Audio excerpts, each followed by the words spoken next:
Once you go out and play, just don't even worry about it. This is the kind of stuff you practice and then you just let it go. Once we're out there playing, we're thinking alignment, target, good tempo. Is this like how like muscle memory works? Pretty. So let's focus a little bit more on our pre-shot routine. Take these a little bit more as if we were playing on the golf course. I'm going to put this down here to just give you a little bit of reference. 5. Obviously, we were thinking about either going for it. The wind's pretty calm today. Your 230 club's what? Your 4-iron or hybrid, depending on if you chase it up or fly it there. Which way we can roll it, I'd probably do a 4-iron. Okay. Or we can get a pitching wedge down there and have a wedge up. Yeah. What I would say is, on this shot, this probably suits us more to go for it. Green's working the ball back towards the pin, and we don't really have to go with the pin. If we get it anywhere on the green that's going to track that way, there's not a ton of trouble. Other holes, like 14, when you're carrying water, probably don't want to do that. Here, it's all right. Let's play both. Let's go for it with one ball, and then let's drop a second ball, wedge it down, and then try and wedge it on and make a putt. Okay. Or you can do the first ball, whichever one you would be most likely to play here. Okay. Which I assume is probably you going for it. Me going for it, yes. Yeah.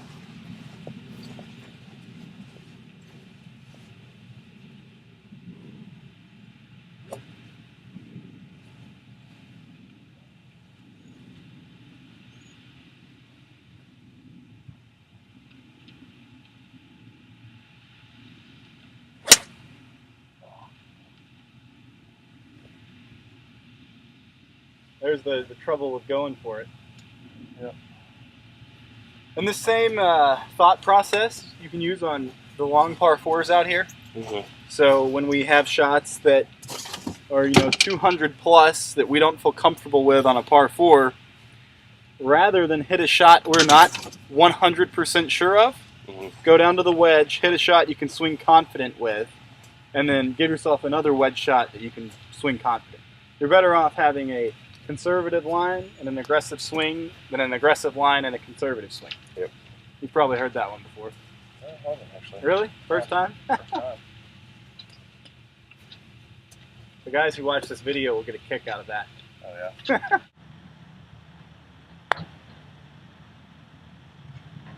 Oh, putt.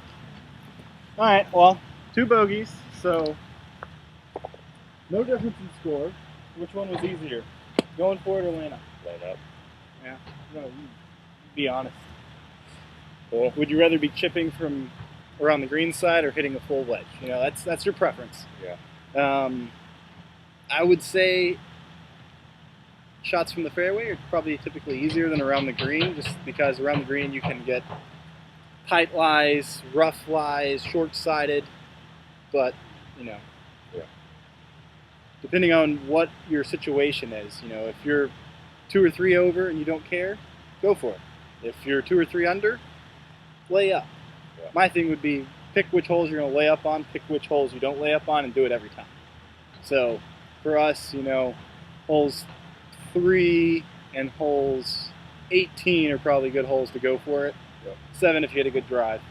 But otherwise, I think 7, even though it's so short, Tight, small. yeah, green. it's tight, and both sides of the green you've got trouble. So that's probably one we should probably think about laying up every time, as well as 14, just because it's 600 yards and favorable wind is against you.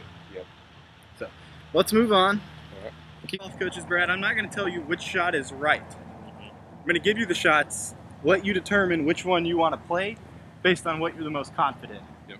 At the end of the day, you step up to these golf shots, at your skill level, most of it's feel. Yep. Whatever you're the most confident in is the shot I'm going to want you to go with.